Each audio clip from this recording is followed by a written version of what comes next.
కేటీఆర్ గారు ఒకటే చెప్పినారు, నేను చట్టాన్ని నమ్ముతాను, తర్వాత న్యాయ వ్యవస్థ మీద నమ్మకం ఉన్నది. ఇది ఒక బూటకప్ కేసు. ఆ కేసు విచారణకు కూడా యోగ్యం కాని కేసు అని కోర్టు ముందు పోయి చెప్పినారు. అంతేగాని పోలీసుల ముందు పోయి మీరు విచారణకు యోగ్యం కాదు, మీరు విచారణ చేయొద్దని ఎప్పుడు చెప్పలే.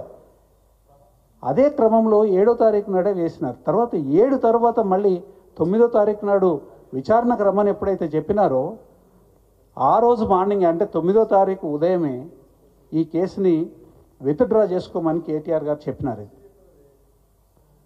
తర్వాత అదే పద్ధతిలో ఇవాళ కోర్టు ముందుకు వచ్చినప్పుడు కోర్టు ముందు మొట్టమొదటిసారి వస్తుంది 9వ తారీఖు తర్వాత కోర్టు ముందు, సుప్రీంకోర్టు ముందు ఈ అప్పీల్ మొట్టమొదటిసారి వస్తున్నప్పుడు కేటీఆర్ గారు ఇన్స్ట్రక్షన్స్ ప్రకారము అడ్వకేట్ ఏం చేసినారు, అడ్వకేట్ ఈ కేసు అంతా వివరించి ఈ పరిస్థితి ఉన్నది, ఇది కేసు మొత్తం అంతా బేస్లెస్ కేసు, ఒక క్రిమినల్ కేసుకి కావాల్సిన ఆధారాలు లేవు ఇందులో అనంటే కోర్టు కూడా ఏమన్నదనంటే ఈ స్టేజ్లో మేము ఇంటర్ఫియర్ కావడం కరెక్ట్ కాకపోవచ్చు, దాన్ని ఇమీడియట్గా కేటీఆర్ గారి అడ్వకేట్ ఇమీడియట్గా కోర్టు యొక్క ఆలోచనని తర్వాత క్లయింట్ యొక్క ఇన్స్ట్రక్షన్స్ని అంటే కేటీఆర్ గారి యొక్క ఇన్స్ట్రక్షన్స్ని బేస్ చేసుకొని విత్డ్రా చేస్తున్నారు. విత్డ్రా చేయడం అనేది కొట్టి పారేయడం కాదండి. విత్డ్రా చేయడం అనేది కొట్టి పారేయడం కాదు. మళ్ళీ ఎప్పుడైనా కోర్టుకు వెళ్ళొచ్చు. తర్వాత ఇవాళ కాంగ్రెస్ నాయకులు తర్వాత వాళ్ళ మీడియా పర్సన్స్ ఎవరైతే ఉన్నారో చాలా అతిగా దీని మీద రియాక్ట్ అవ్వడం చాలా నవ్వొస్తూ ఉంది. ఎందుకనంటే ఇదే సోనియా గాంధీ గారు, రాహుల్ గాంధీ గారు నేషనల్ హెరాల్డ్ కేసులో సుప్రీంకోర్టుకు వెళ్ళి వాళ్ళ మీద ఉన్న ఎఫ్ఐఆర్ రద్దు చేయాలని మాట్లాడిన సందర్భం ఉన్నది, కేసు వేసిన సందర్భం ఉన్నది, ఎస్ఎల్పీనే వేసిన సందర్భం ఉన్నది.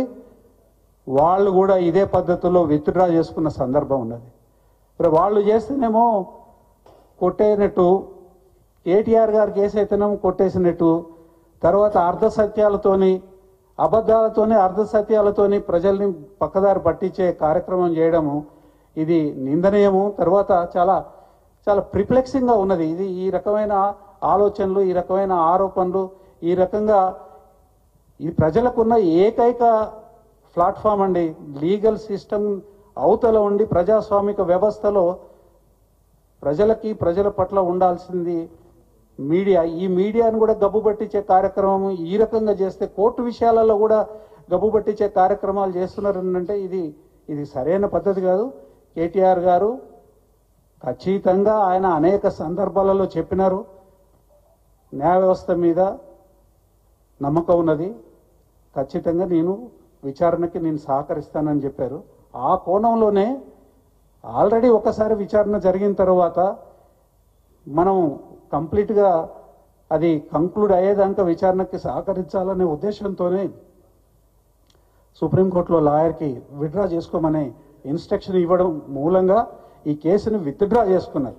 ఈ విత్డ్రా చేసుకున్న దాంట్లో ఏ అయితే అంశాలు ఉన్నాయో మళ్ళీ అవసరం అనుకుంటే మళ్ళీ కూడా వీటిని యాజిటేట్ చేస్తారు. అవసరం అనుకుంటే మళ్ళీ దీనికి వక్ర భాష్యాలు జరగకూడదు. అవసరం అనుకుంటే మళ్ళీ కూడా దీనికి ఎప్పుడైనా వెళ్ళాలనుకుంటే అవకాశం ఉన్నది. మెరిట్స్ మీద దీన్ని డిసైడ్ చేయలేదు సుప్రీంకోర్టు, హియరింగ్ కూడా కాలేదు. కాబట్టి ఏదో సుప్రీంకోర్టు కొట్టేసింది అని ఏదైతే ప్రచారం జరుగుతుందో దాన్ని మేము ఖండిస్తున్నాము. అది కరెక్ట్ కాదని కూడా ఈ మాధ్యమం ద్వారా మీకు విన్నవించుకుంటున్నాము.